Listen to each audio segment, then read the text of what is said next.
So hey guys, how are you all? कैसे हैं आप सब? उम्मीद करता हूँ आप सब बहुत ज़्यादा बढ़िया होंगे। सो गाइस, आज हम कर रहे हैं स्ट्रक्चर ऑफ एटम का पार्ट फिफ्थ। बहुत ही ज़्यादा इम्पॉर्टेंट ये चैप्टर। और अगर आप तक आपने ये जो 4 पार्ट हम कर चुके हैं स्ट्रक्चर ऑफ एटम के, बहुत ही ज़्यादा अच्छे लेक्चर्स हैं। अगर वो आपने नहीं देखे तो जाके ज़रूर देखना। और अगर आप कोई स्पेसिफिक टॉपिक पढ़ने आए हो जो इस वीडियो में है, तो चलिए गाइस इस वीडियो को शुरू करते हैं। आज की इस वीडियो में हम सबसे पहले पढ़ेंगे वैलेंस इलेक्ट्रॉन्स को। वैलेंस इलेक्ट्रॉन्स के बाद हम पढ़ेंगे कि जो हमारे नोबल गैस होते हैं वो इनर्ट क्यों होते हैं। या फिर आपने बहुत जगह सुना होगा नोबल गैस कभी किसी से रिएक्ट नहीं करते। ऑल्दो जब आप 11th-12th में जाओगे तो आप देखोगे कि नोबल गैस के भी आपको कंपाउंड देखने को मिलेंगे, लेकिन आप अभी तक ये जानते हो कि नोबल गैस किसी से रिएक्ट नहीं करते हैं। तो नोबल गैस क्यों किसी से रिएक्ट नहीं करते, हम वो देखेंगे। दूसरा, आज का हमारे वीडियो में बहुत जगह केमिकल रिएक्शन और केमिकल कॉम्बिनेशन से रिलेटेड कुछ बात होंगी। ठीक है, तो वो आप थोड़ी सी याद कर देना क्योंकि आपके लिए शायद नहीं हो। वैसे भी आप 7th में 8th में केमिकल कॉम्बिनेशन या केमिकल रिएक्शंस ज़रूर पढ़ के आएंगे। कोई इक्वेशन नहीं पढ़ेंगे हम, बस हम बात करेंगे कि केमिकल रिएक्शंस होती क्यों हैं, केमिकल कॉम्बिनेशंस क्यों होते हैं और वो किस तरह होते होंगे।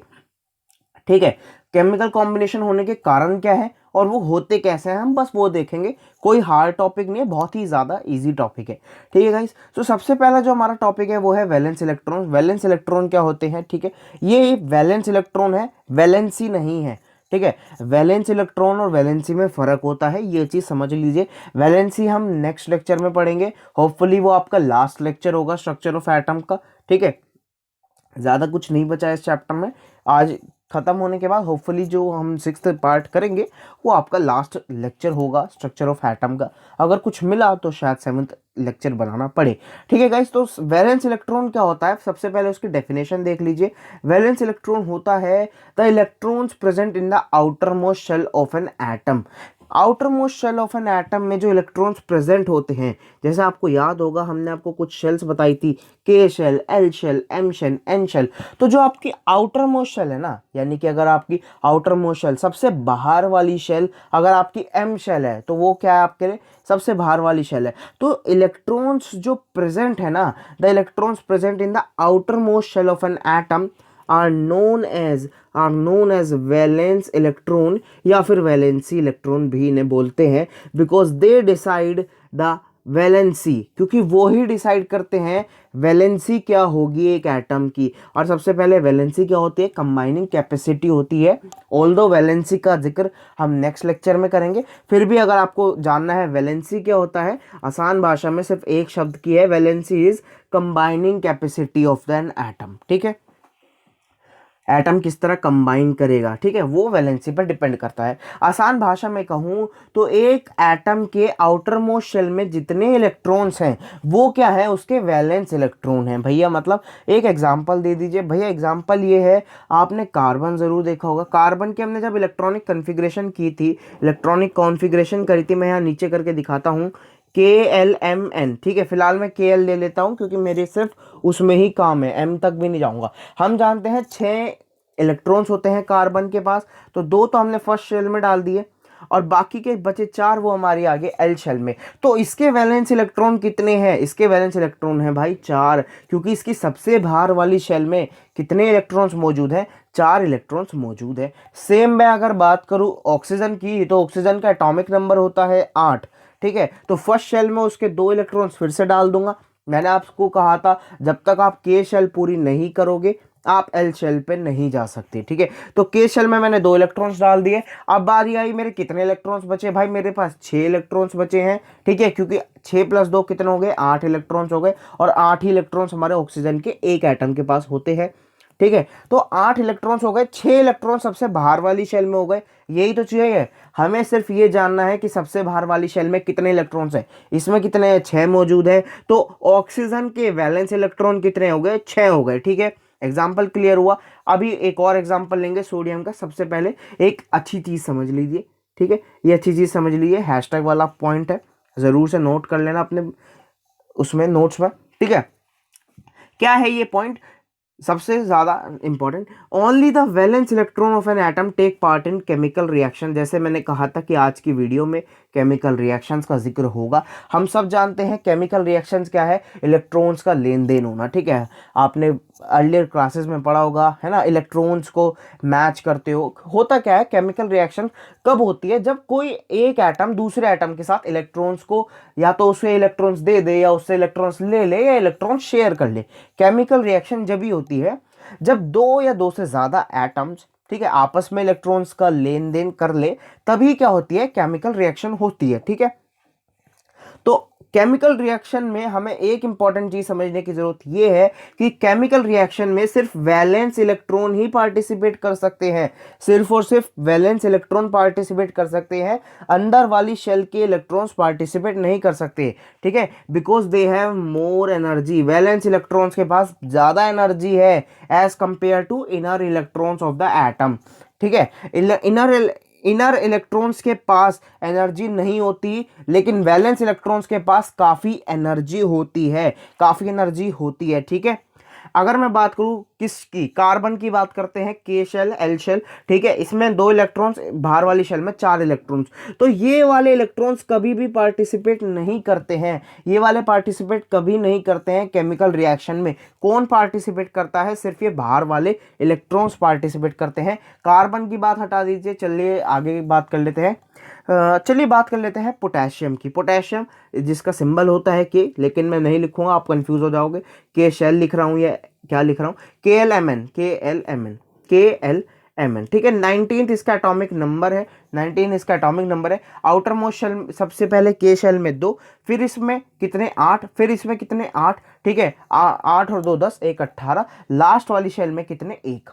तो अब आप सोच रहे होंगे सबसे पहले मुझे बताओ इसका वैलेंस इलेक्ट्रॉन कितने हैं, क्या ये देखोगे, अब क्या ये देखोगे, नहीं, क्या ये देखोगे, नहीं। सबसे बाहर वाली शेल कौन सी है भैया, एन शेल सबसे बाहर वाली शेल है। तो एन शेल में कितने इलेक्ट्रॉन्स हैं भाई, 1 इलेक्ट्रॉन है। तो वैलेंस इलेक्ट्रॉन कितने हैं, वैलेंस इलेक्ट्रॉन कितने हैं पोटेशियम के, 1 है। पोटेशियम के वैलेंस इलेक्ट्रॉन कितने हैं, 1 है, ठीक है भैया। अब मुझे बता दो भैया कि कितने इलेक्ट्रॉन्स पार्टिसिपेट करेंगे एक केमिकल रिएक्शन में। क्या भैया ये वाले 8 इलेक्ट्रॉन्स पार्टिसिपेट कर सकते हैं, क्या ये वाले 8 इलेक्ट्रॉन्स कर सकते हैं, क्या ये वाले 2 कर सकते हैं, जवाब है नहीं भाई, ये वाले इलेक्ट्रॉन्स पार्टिसिपेट नहीं कर सकते, क्योंकि इनर शेल्स के इलेक्ट्रॉन्स है। सिर्फ और सिर्फ आउटर मोस्ट शेल वाले इलेक्ट्रॉन्स पार्टिसिपेट करते हैं एक केमिकल रिएक्शन में। इसका जो रीज़न है वो मैंने आपको बताया है। इसका रीज़न ये है, सिर्फ और सिर्फ वो इलेक्ट्रॉन्स पार्टिसिपेट करते हैं जिनके पास ज़्यादा एनर्जी होती है, और सबसे ज़्यादा एनर्जी किसके पास होती है, वैलेंस इलेक्ट्रॉन्स के पास। भाई नई चीज़ लग रही है, कोई बात नहीं, लेकिन ईजी है, नई चीज़ है, कोई बात नहीं, लेकिन ईजी है। नोट करते चलो, वीडियो को 2-3 बार देखो, समझ में आ जाएगा, ठीक है। और जो लोग ये सोच रहे हैं कि सिलेबस कम हो जाएगा, ये चैप्टर भी घट जाएगा, वो घट जाएगा, भाई चैप्टर भले घट जाए, लेकिन चैप्टर बहुत ज़्यादा इंपॉर्टेंट है, ये पढ़ना बहुत ज़्यादा इंपॉर्टेंट है। तो अपनी नॉलेज के लिए पढ़ लो यार, आगे काम आएगा, ठीक है। अब ऐसा तो है नहीं कि अगले साल 10th में जाओगे या कुछ 2 साल बाद 11th में जाओगे तब भी सिलेबस कम होगा, नहीं ना, तब तो पूरा सिलेबस पढ़ना है ना। तो अभी से पढ़ के चलो यार, नॉलेज गेन करो, ये आपका बेस है। 9th क्लास बेस होती है, ठीक है, 9th और 10th बेस होता है आपका, आप अपना स्ट्रॉन्ग करो, ठीक है। तो जैसे मैंने कहा सबसे ज्यादा एनर्जी किसके पास है, वैलेंस इलेक्ट्रॉन्स के पास है। तो वैलेंस इलेक्ट्रॉन ही पार्टिसिपेट कर सकते हैं केमिकल रिएक्शन के अंदर, ठीक है भाई, इनर वाले इलेक्ट्रॉन्स पार्टिसिपेट नहीं करते हैं। चलिए बात करते हैं सोडियम की। सोडियम का एक एग्जांपल उठा लेंगे और दोनों चीज बात कर लेंगे। The atomic number of sodium is 11, हम सब जानते हैं। सोडियम का सिंबल क्या होता है ये भी आप सब जानते होंगे, Na सिंबल होता है। Na सिंबल क्यों होता है ये हमने थर्ड चैप्टर में आपको बता रखा है ना। बहुत लोग सोचते हैं सोडियम का सिंबल में, सोडियम के नाम में है, सोडियम का जो ये नाम है SODIUM, इसमें तो कहीं पे भी Na नहीं आ रहा, फिर इसका सिंबल Na क्यों है, इसका रीजन हमने थर्ड चैप्टर में बता रखा है, जाइए जरूर से देख लीजिए उसे, ठीक है। तो एटॉमिक नंबर जो होता है सोडियम का वो 11 होता है। अगर इसके हम इलेक्ट्रॉनिक कन्फिग्रेशन कर ले KLM, तो K में 2 इलेक्ट्रॉन्स, L में 8 इलेक्ट्रॉन्स और M में 1 इलेक्ट्रॉन आने वाला है, ठीक है भाई। अगर आपको नहीं पता इलेक्ट्रॉनिक कॉन्फ़िगरेशन कैसे करते हैं, लास्ट वाला लेक्चर ज़रूर देखिएगा, उसमें हमने बहुत अच्छे से समझा रखा है कि इलेक्ट्रॉनिक कॉन्फ़िगरेशन कैसे करते हैं, ठीक है। तो के एल एम शेल में हमें पता चल गया कितने इलेक्ट्रॉन्स हैं। सबसे पहले ज़रा मुझे बताओ इसका वैलेंस इलेक्ट्रॉन कितने हैं भाई। 1 जो है, एक इलेक्ट्रॉन इसका वैलेंस इलेक्ट्रॉन होने वाला है। अगर आप फिगर में भी देखो तो सिर्फ और सिर्फ बाहर वाली शेल में एक ये ही इलेक्ट्रॉन है, बाकी यहाँ पे कोई भी इलेक्ट्रॉन आपको नहीं दिख रहा होगा। बाहर वाली शेल में कितने इलेक्ट्रॉन्स मौजूद है, केवल और केवल एक इलेक्ट्रॉन मौजूद है। एक चीज और देख लीजिए, सोडियम के अंदर 11 प्रोटॉन है और 12 न्यूट्रॉन है, अपनी नॉलेज के लिए जान लीजिए, ठीक है। सोडियम के अंदर 11 प्रोटॉन्स और 12 न्यूट्रॉन्स होते हैं। तो सबसे बाहर वाली ऑर्बिट है, उसे हम आउटर मोस्ट शेल बोलते हैं, या फिर उसे हम वैलेंस शेल भी बोल देते हैं, ठीक है। मैंने आपको बताया था इसके ही बहुत सारे नाम हैं, वैलेंस शेल, एनर्जी लेवल, ठीक है, एनर्जी लेवल बोलते हैं, ऑर्बिट बोलते हैं, शेल बोलते हैं, तो कंफ्यूज मत होइएगा, बहुत सारे नाम है, ठीक है। तो जो आउटर मोस्ट शेल में जो आपका इलेक्ट्रॉन मौजूद होते हैं उसे हम बोलते हैं वैलेंस शेल, ठीक है। तो आउटर मोस्ट शेल कौन सी है भैया, एन शेल? नहीं भाई, एन शेल नहीं है। कौन सी शेल है, एम शेल है, क्योंकि एन शेल में तो कितने इलेक्ट्रॉन्स है, 0 इलेक्ट्रॉन्स है।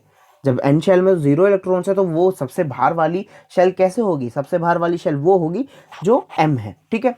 तो जो सोडियम एटम है उसकी एम जो है वो आउटर मोस्ट शेल है, या उसे हम वैलेंस शेल भी बोलते हैं। There is 1 electron in the outermost shell, सबसे बाहर वाली शेल में केवल और केवल एक ही इलेक्ट्रॉन मौजूद है, ठीक है। किसका एटम, सोडियम के एटम में। Therefore sodium atom has 1 valence electron. Valence electron क्या होता है भाई, फिर से समझ लीजिए, सबसे बाहर वाली शेल में, एक एटम की सबसे बाहर वाली शेल में कितने इलेक्ट्रॉन्स मौजूद हैं, वो क्या होता है, वैलेंस शेल होता है। चाहे वो 1 हो, 2 हो, 3 हो, 4 हो, 5 हो, 6 हो, 7 हो, या फिर 8 हो, ठीक है।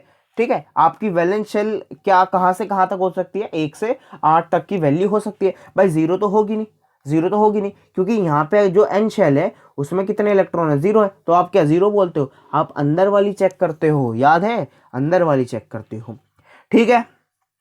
आपको शायद समझ में आ गया होगा, शायद क्या आ ही गया होगा, ठीक है। चलते हैं आगे। When sodium atom combines with other atom, अब हम सब जानते हैं कि हर एक एटम तो स्टेबल नहीं होता, किसकी तरह, इनर्ट गैसेस की तरह, या फिर मैं कहूँ नोबल गैसेस की तरह। हमने 3rd चैप्टर में पढ़ा है एटम्स एंड मॉलिक्यूल्स। हर एक एटम जो है वो स्टेबल नहीं है, वो क्या करता है, अपने जैसे एटम के साथ या फिर किसी और एटम के साथ कंबाइन करता है ताकि स्टेबल हो सके, हो सके। तो अब सोडियम एटम क्या करेगा, वो भी कंबाइन होना चाहता है, वो भी दूसरे एटम के साथ कंबाइन होता है। तो जब सोडियम एटम कंबाइन करता है दूसरे एटम्स के साथ या फिर अपने जैसे ही दूसरे सोडियम एटम के साथ, तो वो केवल और केवल उस 1 वैलेंस इलेक्ट्रॉन को ही पार्टिसिपेट करवा सकता है केमिकल रिएक्शन में, ठीक है। आप सोच रहे होंगे कुछ नई चीज है, नई चीज नहीं, पहले हम पढ़ के आ चुके हैं यही चीज, ठीक है। तो जब सोडियम एटम कंबाइन करेगा दूसरे एटम्स के साथ या अपने जैसे ही सोडियम एटम के साथ, तो वो केवल और केवल उस 1 वैलेंस इलेक्ट्रॉन की सहायता ले सकता है जो आपका एम शेल में मौजूद है जब केमिकल रिएक्शन होगी, ठीक है। ठीक है भाई, क्यों, हमने आपको बताया जो आउटर मोस्ट शेल में इलेक्ट्रॉन्स होते हैं केवल और केवल वो ही पार्टिसिपेट करते हैं केमिकल रिएक्शन में। The electrons of 2 inner shell, K shell और L shell of sodium atom never take part in chemical reaction. जो के शेल में या एल शेल में इलेक्ट्रॉन्स हैं वो कभी भी पार्टिसिपेट नहीं करेंगे एक केमिकल रिएक्शन में, ठीक है भाई। अब those electron of an atom which take part in chemical reaction are called valence electron. अब वैलेंस इलेक्ट्रॉन की एक नई डेफिनेशन आ गई है। देखो, एक सबसे ऊपर ये वाली डेफिनेशन पढ़ के आयो, ये वाली डेफिनेशन पढ़ के आयो वैलेंस इलेक्ट्रॉन की, क्या है, the number of electrons present in the outermost shell of an atom is known as valence electron. बाहर वाली शेल में कितने इलेक्ट्रॉन्स मौजूद है वो क्या है, वैलेंस इलेक्ट्रॉन है। एक और डेफिनेशन आ गई है, एक और डेफिनेशन आ गई भाई। डेफिनेशन आप 2-3 तरीके से डिफाइन कर सकते हो। पहले हमने डिफाइन करा बाहर वाली शेल में कितने इलेक्ट्रॉन है, वो ही वैलेंस इलेक्ट्रॉन है। अब हम डिफाइन करेंगे केमिकल रिएक्शन के बेसिस पर। Those electron of an atom which take part in chemical reaction are called valence electron. जितने एटम केमिकल रिएक्शन में पार्टिसिपेट करते हैं वो क्या कहलाते हैं? वैलेंस इलेक्ट्रॉन कहलाते हैं. Valence electrons are located in the outermost shell of an atom. ये तो भैया रट गया. अब हमें पता है वैलेंस इलेक्ट्रॉन की अगर बात हो रही है तो सबसे बाहर वाले शेल में जितने इलेक्ट्रॉन्स हैं उनकी बात हो रही है ना. बात बहुत इजी है, बहुत ज़्यादा इजी है, वो आगे होगा समझ में. चलते हैं आगे पढ़ते हैं कुछ और चीज़ें. ठीक है, अब बात कर लेते हैं. जैसे सोडियम की बात होगी है, लेकिन हमें सोडियम से मतलब नहीं है, हमें तो औरों की भी बात करनी है. ठीक है, तो जो हमारे एलिमेंट्स हैं, हाइड्रोजन हुआ, लिथियम हुआ, सोडियम हुआ और पोटेशियम हुआ, इनके पास कितने वैलेंस इलेक्ट्रॉन है? एक वैलेंस इलेक्ट्रॉन है. आपको याद होगा मैंने अभी ऊपर जो है आपको सोडियम का वैलेंस इलेक्ट्रॉन करके भी दिखाया था, वो पोटेशियम का. ऐसे अगर मैं बात करूं हीलियम, बेरिलियम, मैग्नीशियम, कैल्शियम, इनके पास 2 वैलेंस इलेक्ट्रॉन होते हैं. ऐसे बोरोन एल्यूमिनियम के पास 3 वैलेंस इलेक्ट्रॉन है. कार्बन और सिलिकॉन के पास 4 वैलेंस इलेक्ट्रॉन है. नाइट्रोजन और फास्फोरस के पास 5 वैलेंस इलेक्ट्रॉन है. यानी कि इनकी आउटर मोस्ट शेल में कितने एटम है? वो इलेक्ट्रॉन है 5 है. ठीक है, नाइट्रोजन के एक एटम की आउटर मोस्ट शेल में कितने इलेक्ट्रॉन मौजूद है? 5 मौजूद है. भाई समझ पा रहे हो? ठीक है, ऑक्सीजन का वैलेंस इलेक्ट्रॉन कितना है? 6 है. सल्फर का भी कितना है? 6 है. ऐसे अगर फ्लोरीन और क्लोरीन की बात करूं तो इसके आउटर मोस्ट शेल में 7 इलेक्ट्रॉन मौजूद होते हैं, इसलिए इसका वैलेंस इलेक्ट्रॉन कितना हो जाता है? 7 हो जाता है. नियोन और आर्गन की बात करूं तो इसके आउटर मोस्ट शेल में 8 इलेक्ट्रॉन्स मौजूद हैं. ठीक है, अब एक और चीज है, यहाँ क्या लिखा हुआ है वो पढ़ लीजिए. In order to find out the number of valence electron in an atom of the element we should write down the electronic configuration. देखो, क्योंकि आप शुरू में वैलेंस इलेक्ट्रॉन अगर निकाल रहे हो, है ना, आपने अभी इलेक्ट्रॉनिक कन्फिग्रेशन सीखी है, तो आपको अगर वैलेंस इलेक्ट्रॉन पता करने हैं तो आपको पूरी क्या करनी पड़ेगी? इलेक्ट्रॉनिक कन्फिग्रेशन लिख के देखनी पड़ेगी. लेकिन प्रैक्टिस के साथ आपके भाई साहब पता क्या होगा, आप चुटकी बजाते ही बता दोगे कि भाई सिलिकॉन में कितने वैलेंस इलेक्ट्रॉन है? तो भाई 4 है ना. शुरू में आपको परेशानी आएगी, आप सोचोगे यार सिलिकॉन का एटॉमिक नंबर क्या है, फिर आप उसकी इलेक्ट्रॉनिक कन्फिग्रेशन लिखोगे, फिर बाहर वाली शेल में 4 इलेक्ट्रॉन जो होंगे उन्हें कहोगे कि भाई 4 जो है इसके वैलेंस इलेक्ट्रॉन है. लेकिन कुछ समय बाद क्या होगा, टुकड़े है ना, टुकड़ों में मतलब बहुत ही ज़्यादा जल्दी आप क्या है एकदम से बता दोगे कि भाई एल्यूमिनियम के वैलेंस इलेक्ट्रॉन 3 है, लिथियम के, सोडियम के 1 होते हैं. लेकिन शुरू में जब आप प्रैक्टिस कर रहे हो तो आपको क्या करना चाहिए? आपको इलेक्ट्रॉनिक कन्फिग्रेशन लिख के देखनी चाहिए, जैसे मैंने आपको ऊपर बताया था. जैसे अगर मैं क्लोरीन की बात करूं तो 17 जो है इसका वो होता है आपका एटॉमिक नंबर. KLMN लिख लेता हूं. फर्स्ट शेल में 2, एल शेल में 8. अब कितने हो गए? देखिए 10 इलेक्ट्रॉन हो गए, 8 और 2. अब बचा एल एम वाली शेल. तो एन की तो मुझे जरूरत नहीं, क्योंकि मेरे 7 के 7 इलेक्ट्रॉन मेरी एम शेल में आ गए. अगर मैं आपसे पूछूं वैलेंस इलेक्ट्रॉन कितने हैं, तो आप झट से कह दोगे कि भैया इसके कितने वैलेंस इलेक्ट्रॉन है? 7 वैलेंस इलेक्ट्रॉन होते हैं. 7 वैलेंस इलेक्ट्रॉन इसके होते हैं, क्योंकि इसमें तो 0 है ना. 7 वैलेंस इलेक्ट्रॉन इसके हैं. चलिए बात करते हैं अब इनर्टनेस ऑफ नोबल गैसेस की. जैसे कि हम जानते हैं अपनी 6th 7th 8th क्लास में पढ़ के आए हैं, नोबल गैसेस आर इनर्ट. वो कभी भी किसी के साथ रिएक्ट नहीं करते हैं. 9th के भी हमने एटम्स एंड मॉलिक्यूल्स का एक लेक्चर पढ़ा था. जब आपने याद करोगा, हमने कहा था कि हम सोडियम को ही सोडियम से अटैच करवा रहे हैं, और क्या बन गया था? Na2 बन गया था. याद है आपको, हमने कहा था सोडियम एटम सोडियम के खुद के एटम के साथ कंबाइन कर रहा है, Na2 बना रहा है ना. Na2 बना रहा था, याद करो. लेकिन हमने कहा था ऐसा कुछ नोबल गैसेस के साथ नहीं होता. नोबल गैसेस बहुत ज़्यादा स्टेबल होती है. अब वो नोबल गैसेस क्यों स्टेबल है, उसका रीज़न हम आपको यहाँ देंगे. चलिए तो फिर रीज़न सुनने के लिए तैयार हो जाइए. We know that only the outermost electron of an atom take part in chemical reaction. केवल और केवल जो आउटर मोस्ट इलेक्ट्रॉन है वो ही केवल पार्टिसिपेट कर सकते हैं केमिकल रिएक्शंस में. हम जानते हैं कि noble gases are chemically unreactive. Noble gases जो हैं वो अनरिएक्टिव होती हैं, वो किसी के साथ भी रिएक्ट नहीं करते हैं, हम जानते हैं. We must conclude that electron arrangement in their atoms are very stable. तो भाई ऐसा कुछ हो जरूर होगा। देखो, नोबल गैसेस अनरिएक्टिव है, वो किसी के साथ रिएक्ट नहीं कर रही, लेकिन बाकी सारे एटम्स किसी ना किसी के साथ रिएक्ट कर रहे हैं। तो अब हम इसका एक्सप्लेनेशन क्या दे कि नोबल गैसेस तो भाई रिएक्ट क्यों नहीं कर रही है। तो इसका जो है इसका एक्सप्लेनेशन देते हुए किसी ने अच्छे से बताया कि भाई हमने क्या करा, हमने इनकी इलेक्ट्रॉनिक कॉन्फ़िगरेशंस को देखा।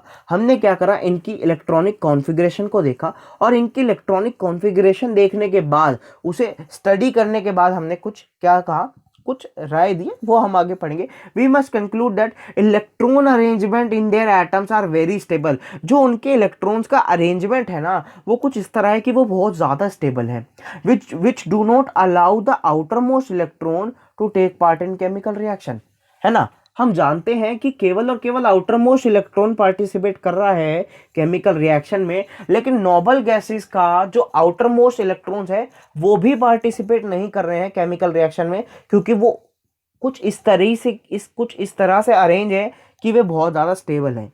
चलिए मैं आपको दिखाता हूं कि वो किस तरह स्टेबल हैं। देखिए, हमने क्या करा, हमने कुछ नहीं करा, हमने सिर्फ और सिर्फ इनकी इलेक्ट्रॉनिक कॉन्फ़िगरेशन करी। ठीक है, इलेक्ट्रॉनिक कॉन्फ़िगरेशन करी। आपको सबसे पहले पता होगा कि ये आपके नोबल गैसेस होते हैं, helium, neon, argon, krypton, xenon, radian, है ना, रेडन। आपने इसका कुछ तरीका भी बना रखा होगा याद करने का, मैंने कुछ अलग तरीका बना रखा था। ये इनका सिंबल है HENE, AR, KR, ZE और RN। ठीक है, ये इनका एटॉमिक नंबर है। अगर आप इनकी इलेक्ट्रॉनिक कॉन्फ़िगरेशन करने जाएं तो बहुत ही इजी है, आप आराम से कर सकते हो। ये इनकी इलेक्ट्रॉनिक कॉन्फ़िगरेशन है, कोई ज़रूरत नहीं है भाई याद करने की, कोई ज़रूरत नहीं है। सिर्फ और सिर्फ जो मेन चीज़ है देखने की वो है ये देखिए भाई साहब, ये देखिए इनकी लास्ट वाले इलेक्ट्रॉन्स पे ज़रा ध्यान दीजिए। के वाले शेल में 2 इलेक्ट्रॉन्स है, वो हीलियम के लास्ट शेल में 2 इलेक्ट्रॉन्स है, लास्ट कह लो या फर्स्ट कह लो। हीलियम के लिए तो जो फर्स्ट शेल है वही लास्ट शेल है। हीलियम के अलावा बाकी सब की लास्ट वाली शेल में कितने इलेक्ट्रॉन्स मौजूद हैं? 8 इलेक्ट्रॉन्स मौजूद हैं, 8 इलेक्ट्रॉन्स मौजूद हैं। अब याद करो, हमने कहा था जब भी किसी एटम के आउटर मोस्ट शेल में 8 इलेक्ट्रॉन्स होते हैं या फिर कंप्लीटली फिल्ड इलेक्ट्रॉन्स होते हैं, जैसे के में 2 आ सकते हैं और 2 ही हैं, के में 2 आ सकते हैं और 2 ही है, और बाकी की सब में लास्ट वाली शेल में कितने हैं? 8 इलेक्ट्रॉन्स मौजूद हैं। सबकी लास्ट वाली शेल में 8 इलेक्ट्रॉन्स मौजूद हैं। तो हमने क्या कहा था, जब किसी की लास्ट वाली शेल में 8 इलेक्ट्रॉन्स मौजूद हो या कंप्लीटली फिल्ड इलेक्ट्रॉन्स मौजूद हो जैसे कि के में है, तो वो एटम्स बहुत ही ज़्यादा स्टेबल होते हैं। जैसे कि यहाँ पे नियॉन की लास्ट वाली शेल में 8 हैं, आर्गन की लास्ट वाली शेल में भी 8 हैं, क्रिप्टन की भी लास्ट वाली शेल में 8 हैं, जीनॉन की भी लास्ट वाली शेल में 8 हैं, और रेडॉन की भी लास्ट वाली शेल में 8 है। अब बहुत लोग सोच रहे हैं चलो भाई 8 तो मान लिया, यहाँ पे 2 में क्यों सेटिस्फाई हो रहा है, यहाँ 2 में क्यों? भाई देखो, के शेल में सबसे ज्यादा इलेक्ट्रॉन कितने आ सकते हैं? 2 आ सकते हैं। मैंने कहा था या तो लास्ट वाली शेल में 8 इलेक्ट्रॉन्स हो, या फिर कंप्लीटली फिल्ड इलेक्ट्रॉन्स हो। अब आप यहां देखिए, के में 2 से ज्यादा आ सकते हैं? नहीं आ सकते, यानी कि के शेल हमारी कंप्लीटली फिल्ड इलेक्ट्रॉन्स है, कंप्लीटली फिल्ड शेल है, यानी कि ये भी कैसी है? स्टेबल है। भाई इसकी शेल पूरी भरी हुई है, मुझे ये बताओ, इसमें शेल पूरी भरी हुई है, 8 इलेक्ट्रॉन्स पूरे भरे हुए हैं, वो आराम से शांत है। तो क्या वो 1 इलेक्ट्रॉन और लेके अपनी परेशानी बढ़ाना चाहेंगे? मुझे जरा ये बताओ, अब यहाँ पे 8 इलेक्ट्रॉन है, मान लो इसने 1 इलेक्ट्रॉन और ले लिया किसी से, तो यहां पर एम शेल में अब 1 इलेक्ट्रॉन बढ़ जाएगा। तो क्या ये परेशानी बढ़ाना चाह रहे हैं? नहीं भाई, इन्हें नहीं चाहिए, क्योंकि यहाँ पे ये 8 इलेक्ट्रॉन्स लेकर बहुत आराम से खुश है, क्योंकि ये स्टेबल है। समझ पाए? चलिए और समझाता हूं, थोड़ी थ्योरी से समझाऊंगा। All the noble gases have completely filled outermost shell. बाहर वाली शेल सभी नोबल गैसेस की कैसी है? कंप्लीटली फिल्ड है। आप ये समझ पा रहे हो? ठीक है। जिन लोगों को अब भी परेशानी आ रही है भाई इसमें 2 ही इलेक्ट्रॉन्स है, भाई मुझे ये बताओ, मैंने क्या कहा था, के वाली शेल में हाईएस्ट कितने इलेक्ट्रॉन्स आ सकते हैं? भैया 2। कितने हैं? 2। तो भाई क्या ये कंप्लीटली फिल्ड है या नहीं है? बिल्कुल ये कंप्लीटली फिल्ड है। इसमें हाईएस्ट 2 इलेक्ट्रॉन आ सकते थे, हमने 2 डाल दिए, हम और इलेक्ट्रॉन्स नहीं डाल रहे हैं। तो ये कैसी है? ये कंप्लीटली फिल्ड है, ये स्टेबल है। ठीक है, चलो। द एटम्स हैविंग 8 इलेक्ट्रॉन्स या फिर ऑक्टेट भी जिन्हें बोलते हैं, 8 इलेक्ट्रॉन्स को ऑक्टेट ऑफ इलेक्ट्रॉन्स भी बोला जाता है। केमिस्ट्री के अपने कुछ शब्द हैं, है ना, जो यूज होते हैं, तो परेशान मत होना। द एटम्स हैविंग 8 इलेक्ट्रॉन्स या फिर और octet of electrons in their outermost shell are very stable and hence chemically unreactive। जिन भी एटम्स की आउटर मोस्ट शेल में 8 इलेक्ट्रॉन्स मौजूद हैं या फिर सॉरी, जिन भी एटम्स की आउटर मोस्ट शेल में 8 इलेक्ट्रॉन्स मौजूद है, वो बहुत ही ज़्यादा स्टेबल हैं और वो किसी से भी रिएक्ट नहीं करते हैं। ठीक है, वो किसी से भी रिएक्ट नहीं करते हैं। अब आपका कंफ्यूजन वाला point, please note that 2 electrons in the outermost shell is considered to be stable. जो 2 इलेक्ट्रॉन्स हैं आउटर मोस्ट शेल में, वो क्या माने जाते हैं? वो स्टेबल माने जाते हैं अगर वो के शेल के हैं, only when the atoms has just 1 shell. ठीक है, जब एक एटम के पास एक ही शेल मौजूद है। भाई इस एटम के पास कितनी शेल मौजूद है? केवल और केवल एक शेल मौजूद है। हीलियम के पास सिर्फ और सिर्फ एक शेल मौजूद है, वो कौन सी है? के शेल। और के शेल तो कंप्लीटली फिल्ड है, फिर ये क्यों ना स्टेबल हो? ये भाई स्टेबल है, ये क्या है? स्टेबल है। ठीक है, आ गया समझ में? ठीक है भाई, तो ये समझ में आ गया। ठीक है, जो 2 इलेक्ट्रॉन्स है हमारे आउटर मोस्ट शेल में is consider to be stable arrangement of electron only when the atom has just 1 shell. जब एटम के पास केवल एक शेल मौजूद है, ठीक है, जो कि क्या है? के शेल मौजूद है। ठीक है, since the atom of inert gases are very stable, जैसे कि हम जानते हैं जो इनर्ट गैसेज हैं या फिर नोबल गैसेज हैं, उनके एटम्स बहुत ज़्यादा स्टेबल होते हैं। ठीक है, और क्या कहें, वो अनरिएक्टिव होते हैं, वो किसी से रिएक्ट नहीं करते, वो नेचर में कैसे होते हैं? फ्री स्टेट में घूमते हैं। ठीक है, यानी कि आसान भाषा में कहूँ तो हीलियम का एक एटम अकेला स्टेबल है, उसे किसी और एटम की ज़रूरत नहीं। याद करो मैंने कहा था कि ऑक्सीजन का एक एटम हमारे नेचर में स्टेबल नहीं है, क्योंकि उसकी आउटर मोस्ट शेल फुल नहीं हुई है। तो वो क्या करेगा? अपने जैसे एक और ऑक्सीजन को या किसी और को ढूंढेगा और उसके साथ रहेगा, जैसे O2।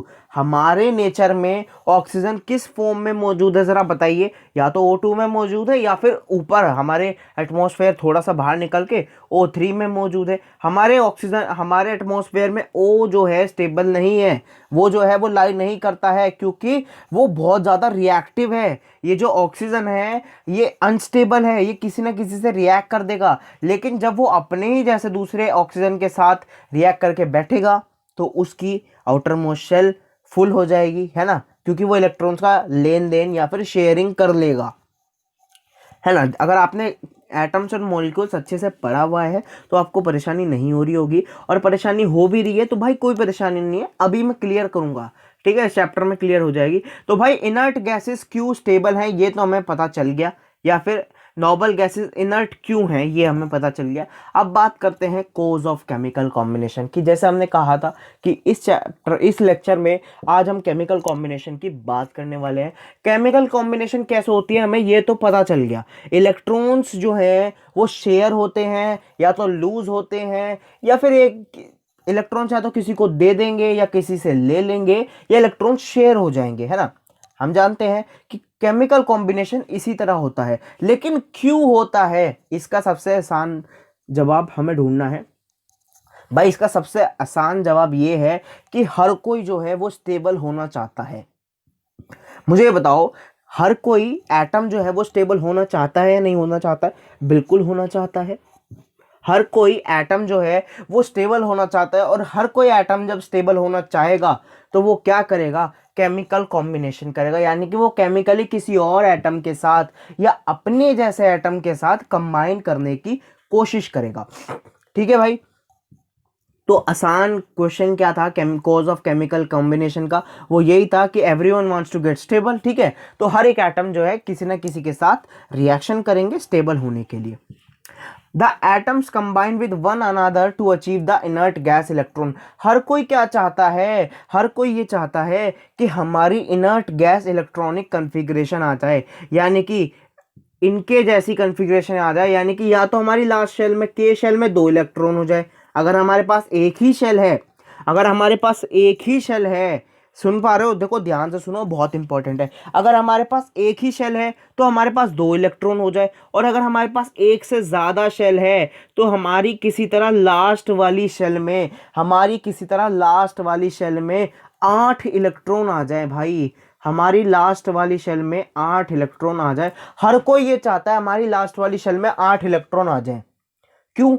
अगर 8 इलेक्ट्रॉन आ गए, 8 इलेक्ट्रॉन एक बार आ गए तो वो क्या हो जाएंगे, स्टेबल हो जाएंगे, वो एनर्जी लूज नहीं करेंगे, वो एनर्जी लूज नहीं करेंगे भाई। जब तक उनकी शेल में 8 इलेक्ट्रॉन्स नहीं है ना, वो कंटिन्यूअसली क्या करते हैं, एनर्जी लूज करते हैं। अब हर बंदा चाहता है भाई मैं एनर्जी लूज ना करूं, ऐसे ही एटम्स के साथ है, एटम्स भी बेवजह से एनर्जी लूज नहीं करना चाहते, और अगर वो एनर्जी लूज नहीं करना चाहते तो उन्हें अपनी आउटर मोस्ट शेल में 8 इलेक्ट्रॉन्स भरने पड़ेंगे, और अगर एक ही शेल है तो 2 इलेक्ट्रॉन्स भरने पड़ेंगे। वो कैसे होगा, वो होगा किसी के साथ या तो इलेक्ट्रॉन्स देकर, किसी से या तो इलेक्ट्रॉन्स लेकर, या किसी के साथ इलेक्ट्रॉन्स शेयर कर कर, है ना, समझ पा रहे हो, वही चीज पढ़ेंगे हम, है ना। When atoms combine to form chemical compound, जब एटम कंबाइन करते हैं केमिकल कंपाउंड्स बनाने के लिए, they do so in such a way to get 8 electrons in the outermost shell. अपनी बाहर वाली शेल में 8 इलेक्ट्रॉन्स पाने के लिए हर एक एटम केमिकली कंबाइन करता है।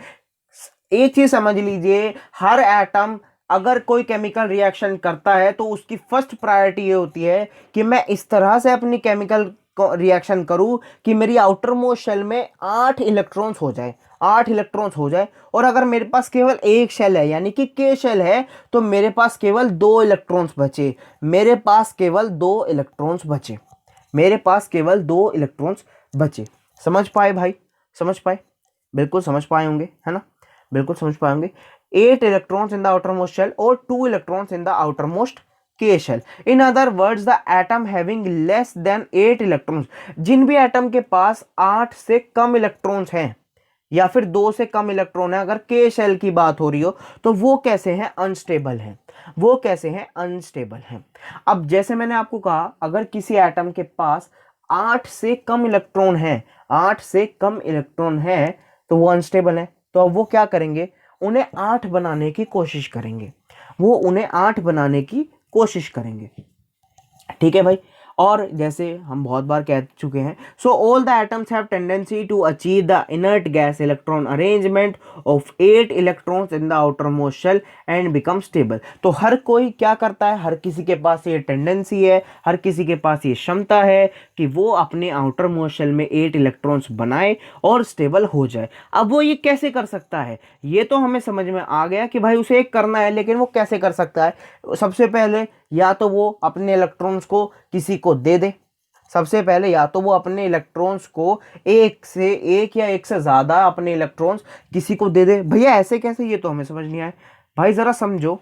मान लो कोई इलेक्ट्रॉनिक कॉन्फ़िगरेशन लिखता हूं 282 के एल एम।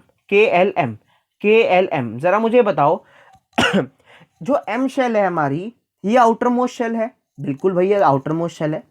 मुझे ये बताओ, अगर मैं इसमें 0 इलेक्ट्रॉन कर दूं तो आउटर मोस्ट शेल कौन सी बचेगी भाई, आउटर मोस्ट शेल तो फिर भी एम रहेगी। नहीं भाई, इस बार आउटर मोस्ट शेल हो जाएगी आपकी ये एल शेल हो जाएगी आउटर मोस्ट शेल। और एल शेल में पहले से ही कितने इलेक्ट्रॉन मौजूद हैं, 8, पहले से ही कितने मौजूद हैं, 8। तो क्या ये स्टेबल हो गया या नहीं हो गया, हो गया भाई, हो गया।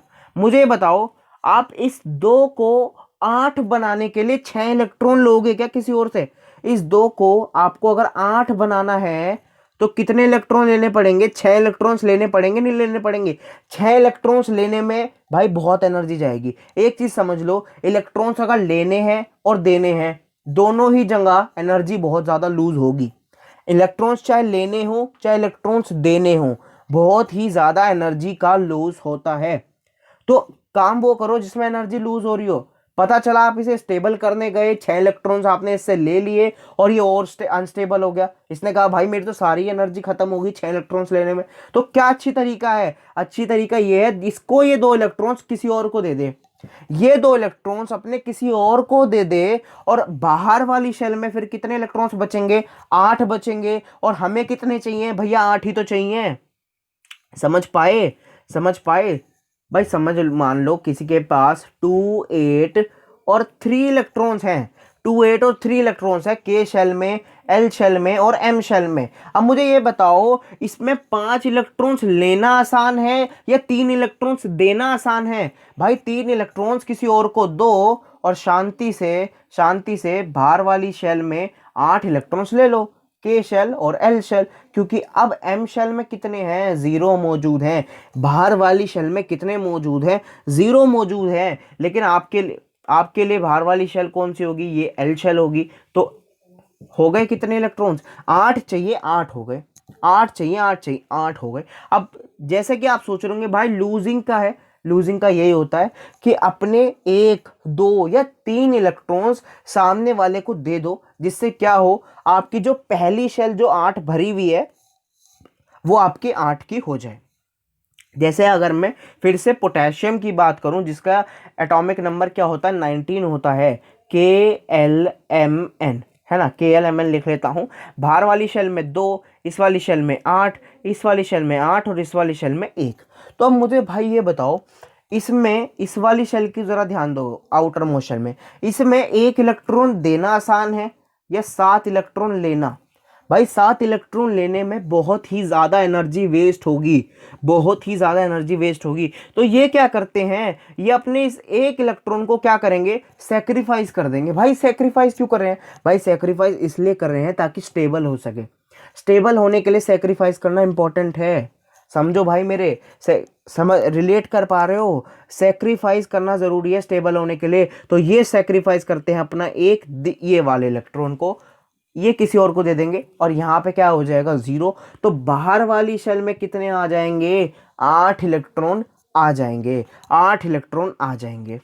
ठीक है भाई, लूजिंग का समझ में आ गया। अब बात आई गेनिंग की, है या तो किसी से इलेक्ट्रॉन ले लिए जाए, या तो किसी से इलेक्ट्रॉन ले लिए जाए। अब मेरी सुनो, अगर आपकी इलेक्ट्रॉनिक कन्फिग्रेशन है KLM, मान लो क्लोरीन के लिए लिखता हूँ, क्लोरीन के लिए लिखता हूँ, क्लोरीन के लिए आपका एटॉमिक नंबर होता है 17 होता है। ठीक है, तो फर्स्ट वाली शेल में 2, दूसरी वाली शेल में 8 और एन वाली शेल में कितने? 7। अब जरा मुझे बताओ 7 इलेक्ट्रॉन किसी और को दिए जाएं और इस वाली को आउटर मोस्ट शेल बना लिया जाए, या फिर आसान तरीका क्या होगा? आसान तरीका ये होगा इसमें 1 इलेक्ट्रॉन और कहीं से मिल जाए और ये क्या बन जाए? ये बन जाए 8। ये क्या बन जाए? ये खुद बन जाए 8। 2 तरीके हैं भाई, जरा ध्यान से सुनो, 2 तरीके हैं। या तो इन 7 को किसी और को दे दो, इन 7 को किसी और को दे दो और इसे अपनी आउटर मोस्ट शेल बना लो, इसे अपनी आउटर मोस्ट शेल बना लो। या फिर इस 7 में 1 इलेक्ट्रॉन किसी और से ले लो, 1 इलेक्ट्रॉन किसी और से ले लो और इसे क्या बना दो? इसे 8 बना दो। समझ पाए? समझ पाए हो ना? बिल्कुल ठीक है। तो ये होता है गेनिंग का तरीका, गेनिंग का तरीका। ऐसे ही भाई अगर बाहर वाली शेल में लिखता हूं मैं, चलो मान लो बाहर वाली शेल में 5 इलेक्ट्रॉन मौजूद है 5 इलेक्ट्रॉन मौजूद है, तब आप क्या करोगे? तब भी आप इसको 8 ही बनाओगे, यानी कि 3 इलेक्ट्रॉन लोगे। क्योंकि 5 देना आसान है या 3 लेना आसान है? 3 लेना आसान है, 3 लेना आसान है। मान लो यहाँ पे 6 हैं, यहाँ पे अगर 6 हैं तो आप 2 इलेक्ट्रॉन्स बाहर से ले लोगे, तो आप बाहर से 2 इलेक्ट्रॉन्स ले लोगे। ऐसे ही अगर यहाँ पे 7 है तो आप बाहर से 1 इलेक्ट्रॉन ले लोगे, इसे दोगे नहीं। ठीक है, अगर 5, मैंने क्या कहा? मैंने कहा अगर बाहर वाली इलेक्ट्रॉन में 5 इलेक्ट्रॉन्स हैं, बाहर वाली शेल में 5 इलेक्ट्रॉन हैं, तो अब आप ये बेवकूफ़ी मत करना कि मैं इस 5 इलेक्ट्रॉन को किसी और को दे रहा हूँ, क्योंकि 5 इलेक्ट्रॉन्स देने भी मुश्किल हैं।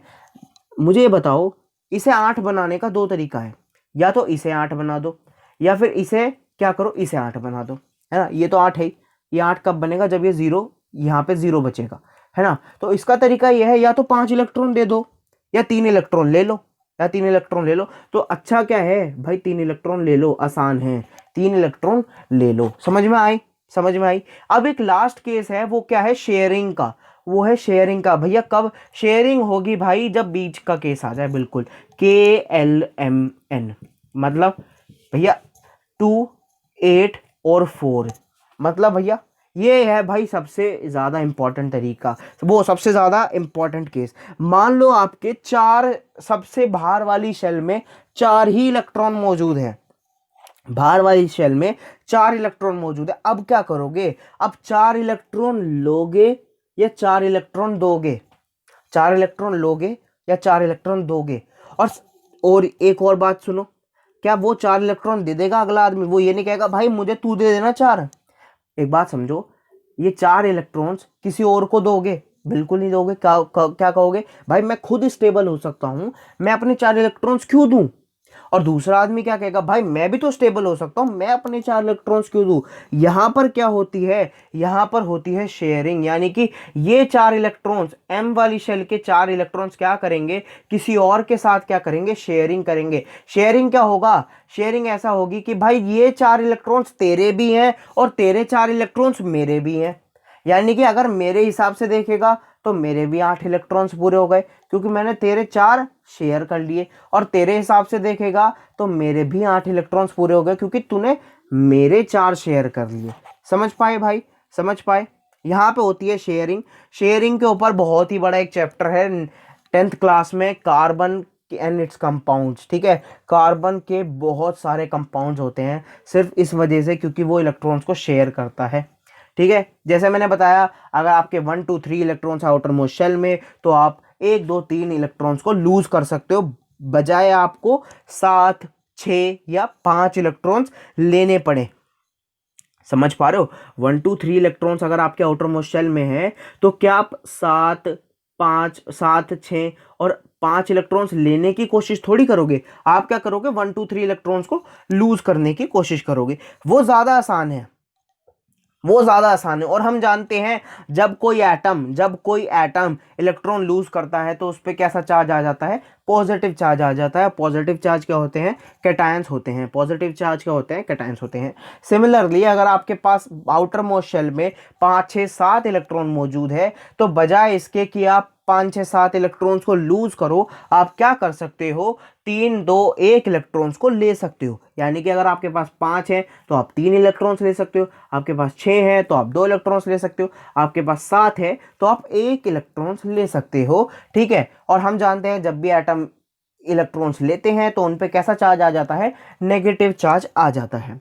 लास्ट वाला केस थोड़ा सा इंपॉर्टेंट लेकिन अच्छा, क्या है कि अगर आपके पास 4 इलेक्ट्रॉन्स हैं आउटर मोस्ट शेल में, तो ना तो आप 4 इलेक्ट्रॉन लूज कर सकते हो, ना ही आप 4 इलेक्ट्रॉन्स गेन कर सकते हो। इस केस में क्या होती है, शेयरिंग होती है 4 इलेक्ट्रॉन्स की। आप अपने आउटर मोस्ट शेल के इलेक्ट्रॉन्स को किसी और के 4 इलेक्ट्रॉन्स के साथ शेयर कर सकते हो। समझ में आया, समझ में आया भाई। तो ये बहुत ही इंपॉर्टेंट चीज़ थी, ये बहुत ही इंपॉर्टेंट चीज़ थी, valence electron, inertness of noble gases और कॉज ऑफ केमिकल कॉम्बिनेशन। ठीक है भाई, ठीक है, ये हो गया आपका। नेक्स्ट लेक्चर से हम स्टार्ट करेंगे अपनी वैलेंसी से, वैलेंसी वगैरह क्या होती है। ठीक है, वैलेंसी क्या होती है भाई, आसान भाषा में यही समझ लो, जितने इलेक्ट्रॉन्स लिए दिए जाते हैं वो ही वैलेंसी होती है। यानी कि अगर यहाँ पे देखो, यहाँ पे 1, 2, 3 इलेक्ट्रॉन्स हैं, तो आप कितने इलेक्ट्रॉन्स लोगे या दोगे। आप यहाँ पे इलेक्ट्रॉन्स लेते हो, नहीं भाई, यहाँ पे तो हम इलेक्ट्रॉन्स देते हैं। 1, 2, 3 के केसेस में क्या आप इलेक्ट्रॉन लेते हो, नहीं ना, आप तो इलेक्ट्रॉन्स देते हो, आप तो इलेक्ट्रॉन्स देते हो, क्या ना। कितने इलेक्ट्रॉन्स दोगे, आप 1 इलेक्ट्रॉन दे दोगे, तो कितनी वैलेंसी होगी, 1 होगी। अगर मैं बात करूँ 2 के लिए, तो 2 के लिए वैलेंसी क्या होगी, 2 के लिए वैलेंसी होगी 2। और अगर मैं बात करूँ 3 के लिए, तो 3 के लिए वैलेंसी क्या होगी, 3। यानी कि आप 3 इलेक्ट्रॉन्स दे रहे हो, 3 इलेक्ट्रॉन्स दे रहे हो। अगर मैं बात करूँ 5, 6, 7 की, तो 5 में आप क्या 5 इलेक्ट्रॉन्स देते हो, नहीं ना, आप तो 3 इलेक्ट्रॉन्स ले लेते हो। तो यहाँ पर भी वैलेंसी क्या होती है, 3 होती है। यहाँ पर भी वैलेंसी क्या होती है, 3 होती है। आई नो कंफ्यूज हो गए होंगे, कोई बात नहीं, नेक्स्ट लेक्चर में इसी कंफ्यूजन को हम खत्म करेंगे। आज की वीडियो में सिर्फ इतना ही। आई होप वीडियो पसंद आया होगा। वीडियो पसंद आया तो लाइक कर देना, चैनल को सब्सक्राइब कर देना, दोस्तों के साथ अपनी वीडियो को शेयर कर देना। कमेंट में मुझे ज़रूर बताना किस टॉपिक पे नेक्स्ट लेक्चर चाहिए, ठीक है। अगर किसी और वीडियो से रिलेटेड टॉपिक चाहिए तो ज़रूर बताना। नेक्स्ट लेक्चर बहुत जल्दी आ रहा है, ठीक है। तो तब तक के लिए ध्यान रखो अपना, सेफ रहो और कीप काम, study well, all the very best for everything. Bye bye, love you all.